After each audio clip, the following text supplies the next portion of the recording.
In today's video, I'm going to teach you how to publish Lovable app on App Store. We'll start inside Lovable. First, go to the Lovable dashboard so you can access your work area. Once you're there, select the project you want to turn into an App Store app. If you have multiple apps in your account, this is where it helps to stay organized and make sure you're opening the correct one.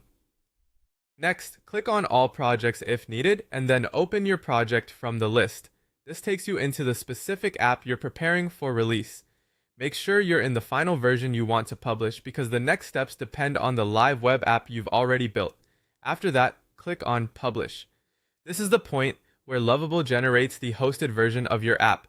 Once the publish process is complete, copy the website URL.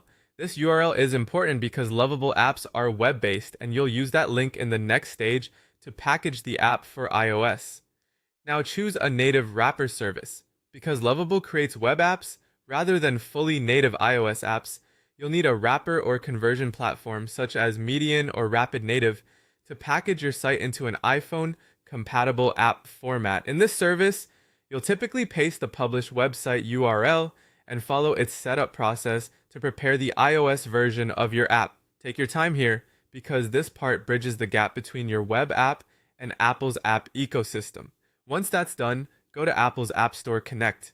Sign in using your Apple developer account credentials. As always, keep your login information secure and avoid sharing any private account details on screen or in recordings. App Store Connect is where you'll manage your app listing, builds, testing, and final submission. From there, generate your signed iOS build through the wrapper service you chose, then upload that build to TestFlight. TestFlight lets you do internal testing before the public release, which is a very important step. It gives you a chance to check that navigation works properly, the app loads the correct Lovable project, and the overall experience feels smooth on iPhone. Finally, submit the app to Apple for review and publication. Apple will check whether your app meets its guidelines before approving it for the App Store. If everything is set up correctly, your Lovable app can move from a published website into a downloadable iOS app. That's the full process. Publish your Lovable project, copy the website URL, wrap it as an iOS app, upload it through App Store Connect, test it in TestFlight, and submit it for review.